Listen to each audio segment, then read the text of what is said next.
फोड़े और फुंसी, इनका शुरुआत कैसे होती है, कैसे ये बिगड़ते हैं, किन लापरवाहियों की वजह से ये जी का जंजाल बन जाता है? देखिए, जब आपका खान पान सही नहीं होता अच्छा। और खून में इन्फेक्शन होता है तो फोड़े फुंसी निकलते हैं। तो क्या ये खून के अंदरूनी इन्फेक्शन के होते हैं, अंदरूनी या बाहरी कोई इन्फेक्शन लगता है? अंदरूनी। अच्छा।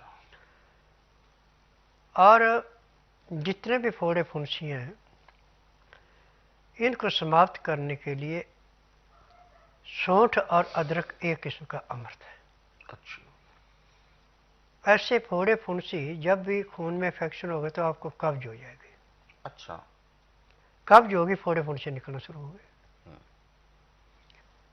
कब्ज को तोड़ने के लिए और खून को साफ करने के लिए अदरक, काली मिर्च, नींबू का रस, ये 3 चीज़ों की शिकंजवी बना के 1 गिलास सुबह खाली पेट, एक दोपहर को, एक शाम के टाइम, 3 टाइम पीते तो आपकी कब्ज टूट गई, खून का इन्फेक्शन समाप्त होगा, फोड़े फुंसी खत्म हो गए। और यदि कोई फोड़ा फुंसी ज़्यादा बिगड़ चुका है तो अदरक, लहसुन, अमरबेल, हल्दी, इनको कूट के पीस के मैदे जैसा बना ले, चटनी बना दें इसकी। इसको या तो गाय के घी में या सरसों के तेल में भून करके हल्का गर्म जब रह जाए, उल्टा हाथ बर्दाश्त कर ले, उस फोड़े फुंसी पे इसको लेप दे जहाँ पे भयंकर दर्द हो रहा है, फूला है। तो इसके लेप करने के आधे घंटे बाद जो उसमें टीस पड़ रही थी वो बंद हो गई।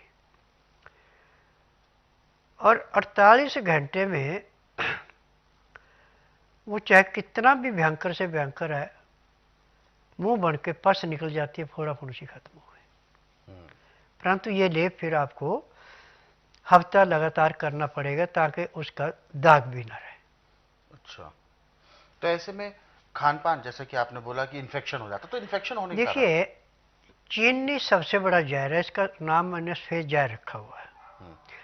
चीनी खाने वाले का खून तो कभी शुद्ध होता ही नहीं। अच्छा। बिना मसाले का गुड़ खाइए आप, चाहे रोज का किलो खा ले, आपको कोई नुकसान नहीं होगा। गुड़ खाने वाले को कब्ज नहीं होती कभी भी, और चीनी खाने वाले की कभी कभी टूटती नहीं। यानी मीठा कम खाना चाहिए? बिना मसाले का गुड़ जितना मर्जी खाओ, वो नुकसान नहीं करता। अच्छा। चीनी नुकसान करती है। यदि आपने 1 चम्मच चीनी खा ली तो उसके साथ जो भी चीज़ें खाई कोई नहीं पचेगी। और चीनी यदि 12 घंटे भी लीवर काम करता तो भी नहीं पचती। इसका कोई ऐसा उदाहरण जिससे ये पता चले कि चीनी खतरनाक है और गुड़ खतरनाक नहीं है? आप ऐसा कीजिए, हम्म। चीनी की चाशनी बनाइए थोड़ी सी, अच्छा। थोड़ी गुड़ की बनाइए, ठीक है। और जब वो ठंडी हो जाए तो आगे चीनी का लेप करें, उसके 4 इंच छोड़ के गुड़ का लेप करें। किस जगह, हाथ पर? हाथ पे, टांग पे, कहीं भी कर दो आप। अच्छा, त्वचा पे यानी? हाँ, और 15 मिनट के बाद उसको पानी से धो दें। हम्म। जहाँ पे गुड़ का लेप है वहाँ तो आपको ऐसे लगे जैसे घी लगा रखा है, तेल चुप रखा है। और जहाँ पे चीनी का लेप किया था वहाँ पे ऐसे होगा जैसे आग से चमड़ी जल गई। अच्छा, जलन महसूस होगी? जलन भी महसूस होगी, चमड़ी भी जल जाएगी। तो ये होता किस वजह से, केमिकल की वजह से? क्योंकि केमिकल। क्योंकि गुरुजी देखिए, गन्ना, गन्ने से गुड़ भी बनता है और गन्ने से ही चीनी। देखिए, इसमें जो केमिकल पड़ता है उससे होता है। और जो भी चीनी बनाने वाले जितने भी एम्प्लॉयज हैं, इनके किसके हाथ में, किसके पाँव में, किसके पूरे शरीर में एक्जिमा क्यों है, अच्छा। वो सब इसी की देन है। और मेरे पास हर साल एक्जिमा के मरीज जो चीनी मिलों में काम करते हैं 250 से 300 आता है। किसी का महीना, किसी का 1.5 महीना इलाज करते हो, ठीक हो जाते हैं। उसके बाद बता देते हैं कि भैया यदि आपने काम करना दस्ताने पहन के करो, रबड़ के, तो आपको इन्फेक्शन नहीं होगा। और खुले हाथ से करें तो इन्फेक्शन होगा। अब जिसको चीज दिमाग में बैठ गई है, अब वो पूर्ण रूप से स्वस्थ है। बिल्कुल।